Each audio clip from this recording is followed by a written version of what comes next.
Bless ups, King Kevin in the building, baby. How you doing? I'm black at you again, being as black as possible, black excellence, black love is black power. Now, this is Reparations Part 2. Now or never.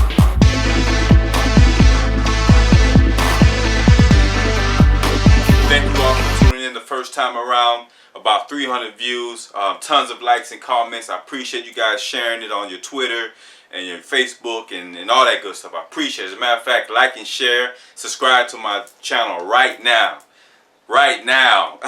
Now, today, we're in for a treat.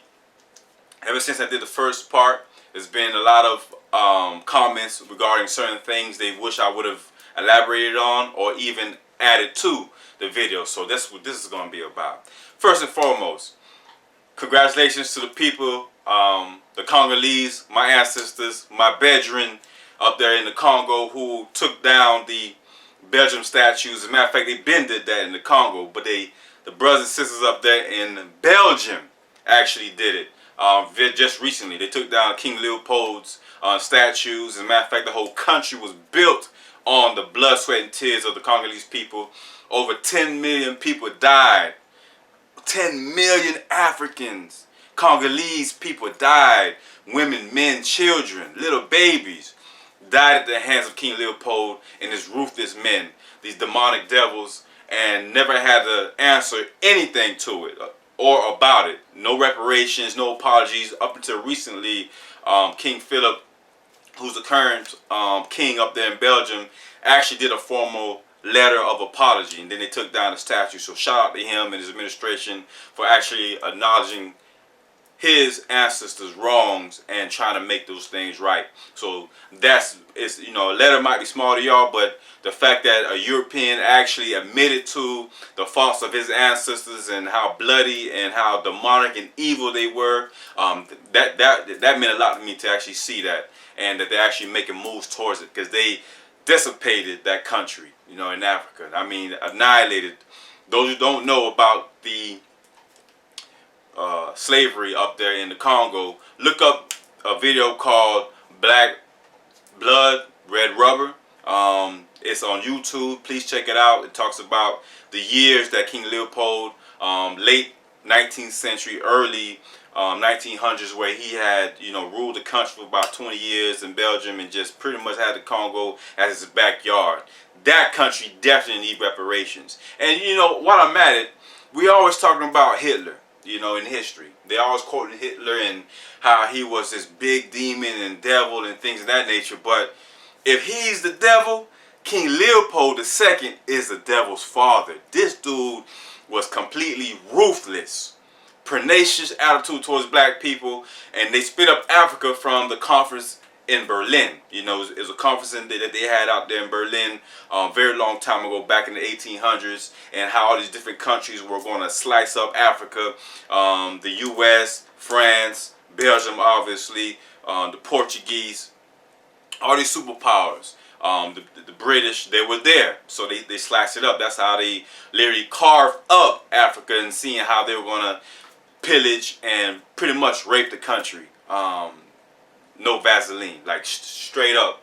That's what they did. The whole world depends on the motherland. Literally the whole world. Everything that the U.S. needs or Europe needs, Asia needs, they get it from the motherland. And it's crazy how they make it seem like a poor country when it's the richest continent in the world. They try to make all the countries in Africa look poor, when about 60 of them, between 55 to 60 countries in Africa right now, are the richest countries in the world, but they're seen as poor. Same thing with Haiti. They make Haiti look poor when it's actually rich in oil and gold and natural minerals, which they just found little after 2010, where they found about, $30-40 billion worth of oil and gold.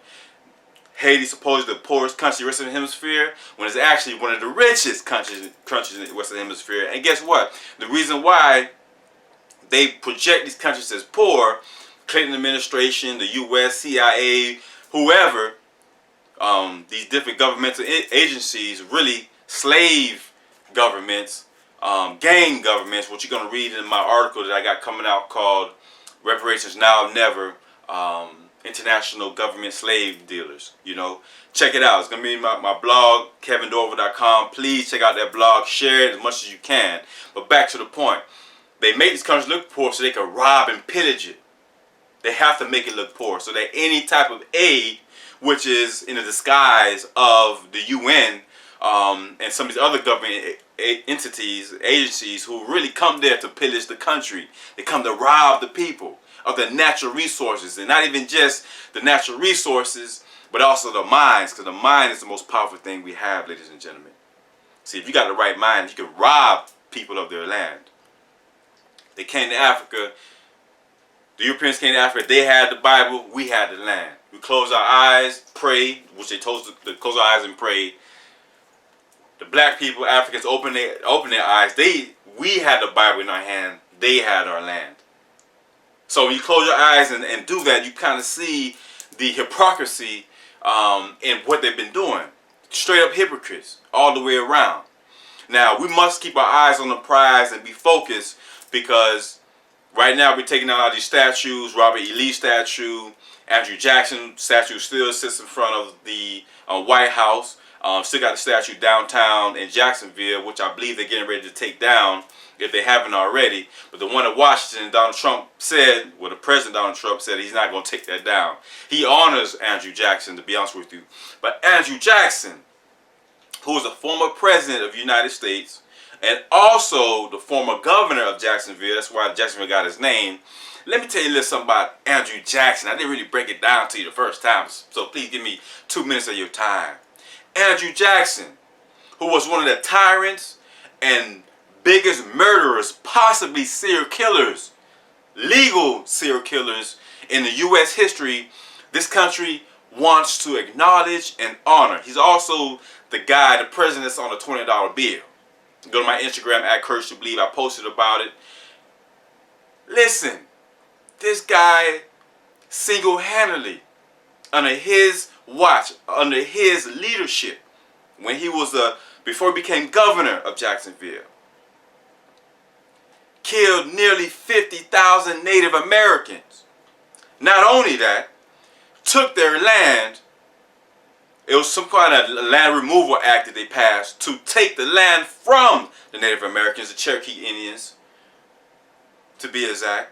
Took their land and forced them to move to the Midwest. This is called the Trail of Tears.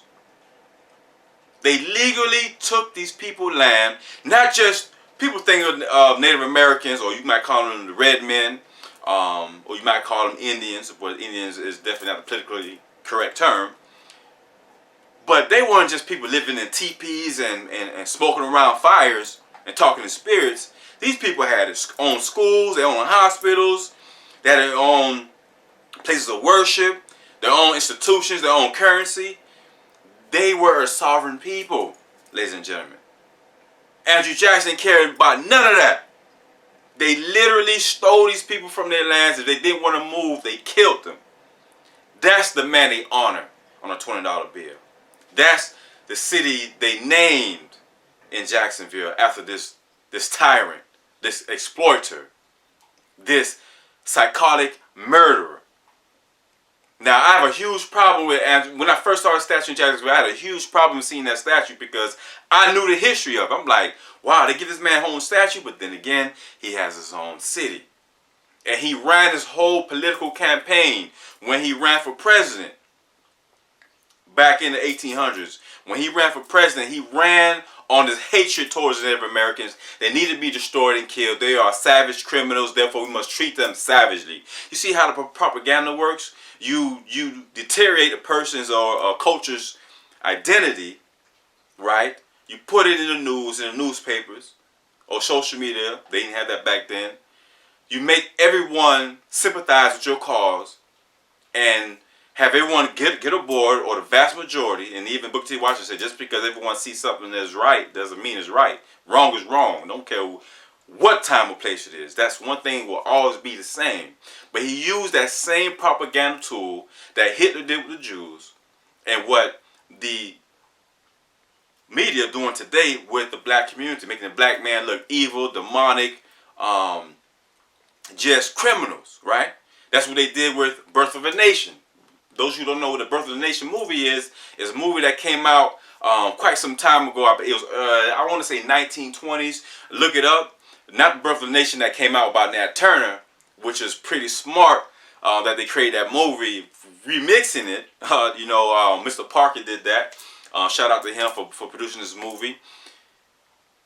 The original Birth of the Nation was a Klans movie. It's a black and white movie, which was the first big blockbuster in U.S. history.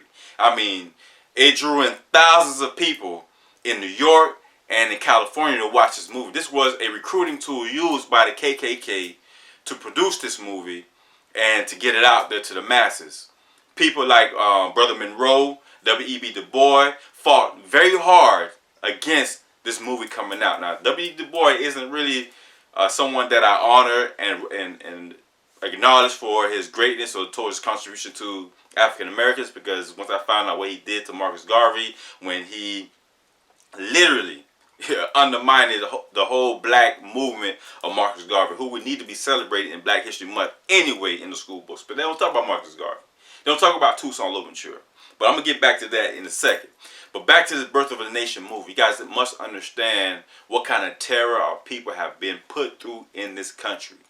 We have to keep our eyes on the prize, which is reparations. When they came out with that movie, Birth of a Nation, it was a white supremacy movie that they came out with so that black people will continue to be vilified. You understand what I'm saying? Now, speaking of that, and this is off topic because it's not part of my notes here, but I want to mention something else to you that I just realized. Danny Glover came out with a movie. Actually, he hasn't come out with it, but he's been working on it. But he's come out with a few blogs and interviews about it. A movie on Toussaint Louverture, the leader of the Haitian Revolution. That's the flag behind me. Haiti, this is the shirt. Shout out to Zandra for selling me the shirt. Last time I had a shirt on when I was in London back in March of this year, 2020. Now, Danny Glover's movie has not been put out yet. Why is that? Because they refuse to allow a black man to be a hero and put in white people as the villains, right? They don't want to make the white folks like villains, which is the truth. They know the truth. That's why they don't want to recognize reparations, because when you acknowledge the amount of black people who was killed, Africans who were killed, the millions of us that was brought over from Africa, I believe it was like 12 to 15 million, and about out of those millions, roughly about 800,000, 600 to 800,000 landed in the 13 colonies, and then the rest of them went to either South America, Brazil. A large portion went to Haiti, if I'm not mistaken. Little under 500,000 was in Haiti, which is the land of my ancestors, and different parts of the Caribbean. Most of us died. One out of every 4 died on that journey. It was not an easy journey. As a matter of fact, nearly 600 million of our brothers and sisters died. When they kidnapped us. Now, this is a map of Africa right here. If you can, it's kind of, matter of fact, let me bring this. You guys see the incense burning? Now, when you look at, and some of you guys who don't really look at maps, don't really care to, I'm not going to put it in your face. I want you to look at this. I want you to grab you a map and look at, they grab our brothers and sisters from Central, from the Congo, which is Central Africa, from Cameroon, Nigeria, Benin, which used to be called the Dahomey, which my ancestors are from. I know you guys can't really see it that clear. This was called the Ivory Coast, Slave Coast. Liberia. Liberia comes from Liberty, which is named after America, because this was actually one of the first places that there was a return home movement. Now, as a matter of fact, Marcus Garvey was trying to buy land in this area of Liberia. As a matter of fact, he was willing to pay. Marcus Garvey was willing to pay $1 per acre, right? And guess what? Firestone, thanks to W.E.B. Du Bois, Firestone bought the same property instead of $1 an acre, maybe 10 cents an acre. Isn't that crazy? Why would the government, President King back then, why would he take a deal like that when he could have given it to Marcus Garvey? And it would have been a huge accomplishment in ever since the Haitian Revolution of 1804. One of the biggest black accomplishments ever. But W.E.B. Du Bois undermining that whole thing. But the point I'm trying to make is they grab our brothers and sisters from different parts of West Africa, some of them from Central, some from the North, and many died just getting to the boats or in the slave chambers that they created. You can see there's a huge one in Ghana and also in like Nigeria, from my understanding. I haven't been there yet. Hopefully I plan to. So most of them, if you've seen Black Panther the movie, the brother said, Mr. Jordan said, you know, I'd rather bury me in the ocean with my ancestors, because a lot of them committed suicide or were just thrown overboard for the sharks to eat, unfortunately. Millions upon millions, hundreds of millions of our brothers and sisters died. Reparation has to be our goal. Now, with Danny Glover in the Tucson movie, they don't want to recognize the greatness of black people. That's why, Danny Glover been working on that movie since 1999. We in 2020. When is it coming out? It's about 21 years. And he's getting old and gray and going to die. Wesley Snipes, matter of fact, plays, he stars in that movie. So look out for it. Hopefully Danny Glover, if you guys know Danny Glover, man, share him this video. I hope he does come out with it. Now, back to reparations. Native Americans got reparations. They got land, they got casinos. The Chinese got reparations during World War II when they were thrown into the concentration camps, right? Wasn't that, they got $20,000 20 years later. World War II and World War I, two big international wars where the Germans were involved. The Germans paid the Jews. They're still paying them to this day. They got their reparations. Matter of fact, they even was able to bring the Nazis to court. Some of them, the Jews even got hitmen searching for the Jews to kill them and bring them to justice. See, these things have been taking place, and we aren't benefiting from none of it. Our Holocaust, the African Holocaust, as I just explained, with the middle passage when I talked about how 600 million of us were killed or murdered or died, way worse than the 10 years that the Jewish people went through. Way worse. Way worse. 10 times worse. They only lost 6 million lives. We lost 600 million lives. On top of that, our babies get cut out of the black woman's stomach and getting stomped on and thrown in the rivers for alligator bait. These people did not give a damn about us. Frederick Douglass said in 1852, he gave a powerful, powerful speech on July 5th, 1852. What is 4th of July to the African slave? And one of his quotes I want to say, the sunlight has brought you life and healing. But for me and my people, stripes and death. The flag is a bunch of stripes, right? And one of the biggest cases in the United States that I want to bring light to that definitely deserve reparations. As a matter of fact, if I'm not mistaken, Rosewood, Florida, where they completely annihilated the black population, if they were lucky enough to hide and run into the woods and escape, the descendants of those people received some reparations, right? Ellen, Arkansas, back in 1919, the Red Summer. The U.S. government, the U.S. Army, the Klansmen, racist white folks in Arkansas killed 237 black people, women, men, and children. Opened fire on them. Just open fire. Because these people were fighting for their rights.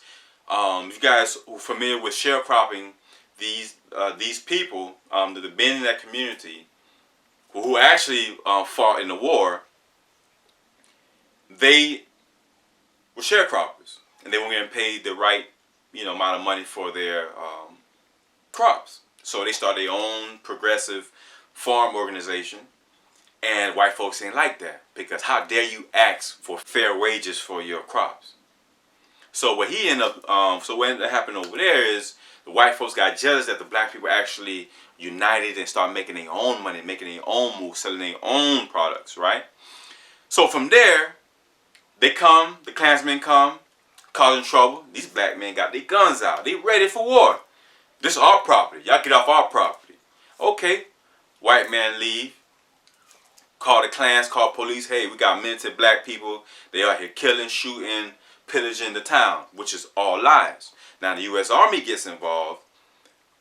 They come and see a bunch of black women and children on their own properties, of course, raising their hand for help because they get ready to get attacked.